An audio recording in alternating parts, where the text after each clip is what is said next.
배부르게 하는 공약보다는 부패 청산을 더 바라는 민족성이다. 요즘 정치권은 연일 배부르게 하는 공약을 쏟아냅니다. 그러나 한 민족은 배부르게 하는 공약보다 부패 청산을 바라는 민족성을 품고 있습니다. 가난은 버틸 수 있지만 부패는 참지 못한다는 소리입니다. 그래서 수없는 외침을 당하기만 했는데도 역사상 단일 민족으로 5천년을 이어 내려오는 경우가 흔치 않답니다. 이유는 가난 속에서도 결코 정체성을 상실하지 않고 자존감을 지키며 살아내는 민족성입니다. 얼마 전 1952년 3월부터 11개월간 유엔군 교육자문관으로 서울에서 근무했던 마빈 프리드먼 씨가 6.25 전쟁 당시에 그가 찍은 기록사진을 공개했습니다. 그의 사진은 크게 문화재와 아이들로 나눌 수 있습니다. 첫째, 미술을 전공한 프리드먼 씨는 우리나라 문화재가 전쟁 중에 유실될 것을 염려하여 사진을 찍어둔 것입니다. 오랜 침략에도 미래를 향한 문화 창출을 결코 소홀히 하지 않은 민족성임을 증명해 주었습니다. 둘째, 민초들의 삶이었습니다. 비록 전쟁 중이지만 빨래하고 나무지게 지고 널뛰기 하고 노래하고 삶은 그렇게 계속되는 사진이었습니다. 더구나 포화에 무너진 아비규환의 현장이지만 아이들의 천진한 웃음이 아름답기까지 했습니다. 그 사진을 보면서 한치 앞을 내다볼 수 없는 지독한 절망 속에서도 결코 잃지 않았던 웃음과 여유가 오늘의 대한민국을 만들지 않았을까 하는 생각을 들게 했습니다. 결국 풀한포기도 제대로 살지 못했던 폐허의 땅에서 70여 년 만에 경제대국 10이라는 꽃을 피워냈습니다. 그러나 오늘날의 국민들은 그만큼 행복한지 묻고 싶습니다.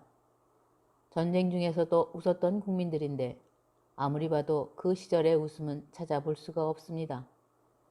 사촌이 땅을 사면 배가 아프다는 우리나라 속담이 있습니다. 개인주의가 강한 서구에는 타인에 대한 비교의식이 덜하지만 우리나라 사람들은 꽤나 강한 모양입니다.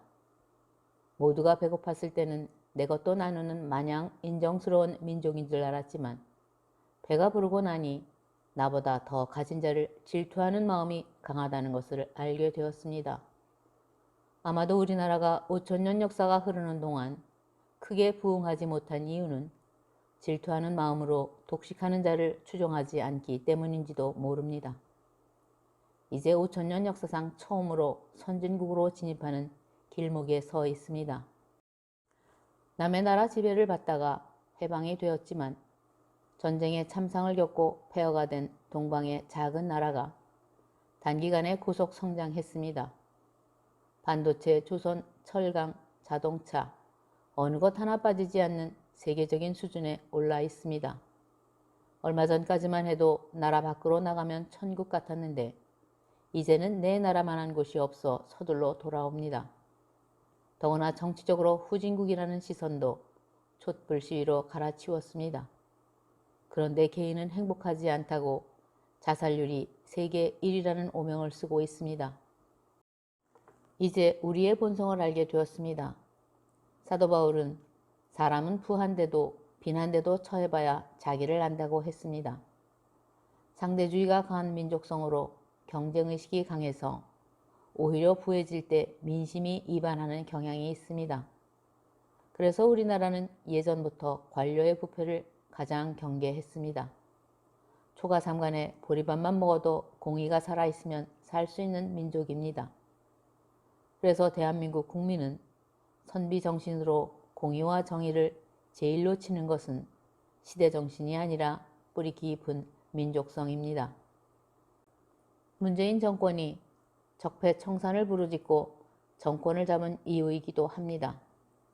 김영삼 전 대통령을 시작으로 들어선 민주정권이라지만 부패는 더 심해진 것을 체감한 국민들은 부패 척결에 대한 열망이 더욱 간절했습니다.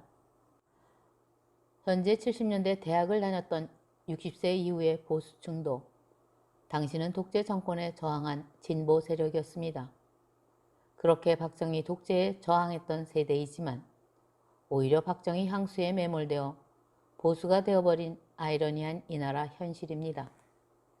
차라리 1인 독재였지만 덜 부패했다고 믿는 것입니다. 그만큼 부패 척결에 대한 열망은 시대적 요청을 뛰어넘어 이 나라 국민의 DNA에 뿌리 깊게 박힌 본성인 것 같습니다. 그래서 이 정부가 다른 공약은 지키지 못해도 적폐청산의 공약만큼은 지켜주었다면 역사에 남는 정권이 될 것 같았는데 촛불 시위로 인해 부패한 정권을 무너뜨리고 현재 전직 대통령 둘이나 감옥 신세를 지고 있습니다. 이런 나라가 세계에 유례가 없다는데 시작부터 썩은 자들을 등용시키더니 어느새 이번 정권도 성적표를 받아 들 때가 되었습니다. 정권 초기에 실시된 20대 국회의원 선거에서도 그 어느 때보다도 압도적으로 여당에게 힘을 실어주며 부패 척결을 원했건만 하지만 힘이 커진 만큼 부패만 더 커졌으니 더구나 한국 남자는 부패한 정권에서는 절대로 열심히 일하지 않는 민족성이 있다고 조선 1987년 여름이라는 책을 쓴 헤세 바르텍의 말입니다. 공정한 사회를 바라는 젊은 유권자의 마음을 사로잡아 시작되었던 정권인데 결국 그 나물에 그 밥이라는 한탄의 소리를 넘어 썩은 보수보다 더 추하게 썩은 진보라니. 요즘 차기 대선 후보자들은 포용의 지도자를 내세우며 썩은 뿌리를 두고 화합하자고 합니다. 그러나 아픈 마음으로 썩은 뿌리 자르지 못하면 결국 모두가 썩고 말 겁니다. 먹고 살기 좋아졌다고 감상에 젖은 사랑을 내세우지만 통치자에게 하나님이 원하시는 것은 공정이 먼저입니다. 하나님도 인간의 죄를 위해 아들 예수를 먼저 죽였다는 것을 잊지 마십시오. 감사합니다.